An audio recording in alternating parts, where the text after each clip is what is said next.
అంతా కలిసి కూడా మా మత్స్యకారుని ఇది మోసం చేయడం అన్న. అంటే ఎఫ్ఐఆర్ కట్టిన బోట్లను, సీజ్ చేసిన బోట్లను, అవునన్న, పోలీస్ కస్టడీలో ఉన్న బోట్లను, అవునన్న, ఈ బోట్లు వీళ్ళంతా కుంభక్కై అవునన్న, వీళ్ళే దొంగలించినారు. అవునన్న, అంతేనా? అవునన్న, అవునన్న, మార్చి 12వ తారీఖున ఇక్కడ లోకేష్ వచ్చినాడు. అవునన్న, మార్చి 16వ తారీఖున బోట్ ఎగిరిపోయింది, బోట్ దొంగతనం జరిగింది. అవునన్న. తర్వాత అన్న ఆ 4 బోట్ల బదులుగా 4 బోట్లు పెట్టి, తర్వాత మా మత్స్యకారుల సంబంధం లేకుండా పోస్ట్ గార్డులు పెట్టి, మెరైన్ పోస్టులు పెట్టి, సివిల్ పోస్టులు పెట్టి మాకు రక్షణగా 12 నాటికల దూరం పైన వాళ్ళు ఉండాలి. దాన్ని మా స్థాపన మత్స్యకారులు ఉండాలి సార్. ఆ రూల్స్ పెట్టి, ఆ చట్టం పెట్టి, జీవో పాస్ చేసి మాకు న్యాయం చేయాల్సి వస్తుందిగా మీకు మరీ ప్రార్థన చేస్తూ వేడుకుంటాం. అంటే మనకు ఒక వైపున హక్కుగా ఇవ్వాల్సిన రామచంద్రన్న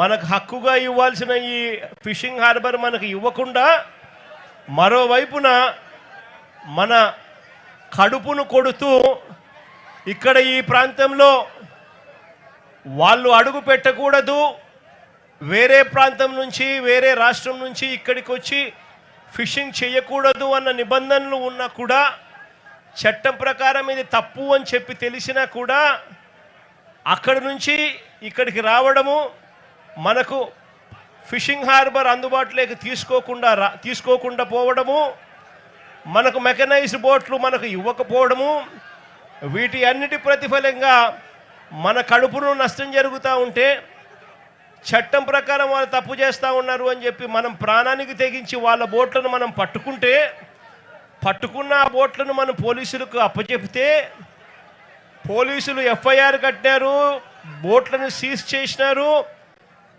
సీజ్ చేసిన ఆ సొమ్మును పోలీసులు, ప్రభుత్వంలోని పెద్దలు వీళ్ళే లాలూచిపడి వీళ్ళే ఆ బోట్లను దొంగతనం చేసుకొని పోయినారు.